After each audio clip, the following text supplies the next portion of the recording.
चलिए दोस्तों शुरू करते हैं आज यानी 10 दिसंबर के इंपॉर्टेंट एडिटोरियल वर्ड्स एग्जामिनेशन के लिए बहुत इंपॉर्टेंट हैं, ध्यान रखिएगा सारे वर्ड्स। सबसे पहला वर्ड है हार्मनी। हार्मनी मतलब जिसे भाईचारा बोलते हैं, सामंजस्य, मेल मिलाप जिसे कहा जाता है, फ्रेटर्निटी, ब्रदरहुड। रिजुविनेटेड का मतलब मेड फ्रेश और रिन्यू करना, किसी चीज को पुनर्जीवित कर देना या नया जोश भरा हुआ। कोहेजन का मतलब क्या हो जाता है, यूनिटी, एकजुटता जिसे कहते हैं। सैल्यूटेशन, किसी को ग्रीट करना, सम्मान करने की दृष्टि से अभिवादन जिसे कहेंगे। डाइवर्स मतलब डिफरेंट, विविध, अलग अलग। कॉलोनियलिज्म, ये एक फॉरेन रूल डोमिनेशन जिसे हम बोलते हैं, एक ऐसी प्रक्रिया जिसमें एक देश दूसरे देश को डोमिनेट कर रहा है, रूल कर रहा है।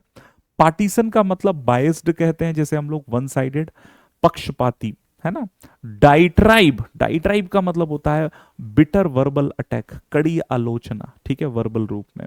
रीओपन्ड, फिर से किसी चीज को ओपन किया गया, फिर से खोला, पुराने मुद्दे उठाए गए। डोरमेंट मतलब कोई चीज बहुत लंबे समय से इनएक्टिव है या छुपी हुई है, जिसे बोलते हैं सुस्त या फिर निष्क्रिय। ग्रीवांस का मतलब दुख, कंप्लेंट, है ना, डिससेटिस्फेक्शन, शिकायत, असंतोष। कमेमोरेट, याद करना किसी को, किसी के सम्मान में, स्मरण करना। अकॉर्डेड, अकॉर्डेड मतलब ऑफिशियली गिवन और ग्रांटेड, प्रदान किया कोई चीज किसी चीज को, है ना। फिटिंग, फिटिंग मतलब हमने पैराग्राफ में देखा था, इसका मतलब कोई चीज किसी जगह पर फिट हो रही है यानी अप्रोप्रिएट। और सूटेबल, उपयुक्त या सही। रिफ्रेम करना किसी चीज को, री इंटरप्रीट करना, रिप्रेजेंट करना, नए रूप में प्रस्तुत किया। ध्यान दीजिएगा आखिरी के 5 शब्द इंपॉर्टेंट हैं। ओल्ड वुंड्स रीओपन्ड, अभी हमने रीओपन्ड वर्ड भी देखा। Painful issues revived.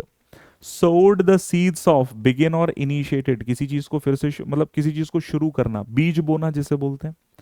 Drive home, किसी बात पर एम्फसाइज करना बहुत स्ट्रांगली, है ना, जोर देकर कहना। गैदर्ड सपोर्ट, गेन्ड बैकिंग, समर्थन जुटाया। And the last one is bring together, unite और कंबाइन, एक साथ लाना। इसी तरह के वर्ड्स को सुबह 8 बजे हम लोग रोजाना डिटेल में डिस्कस कर रहे हैं, जहां हिंदी मीनिंग, डेफिनेशन, सिनोनिम सब कुछ मिलता है। सो आप उस सेशन को जरूर लाइव ज्वाइन करें। All the best, thank you.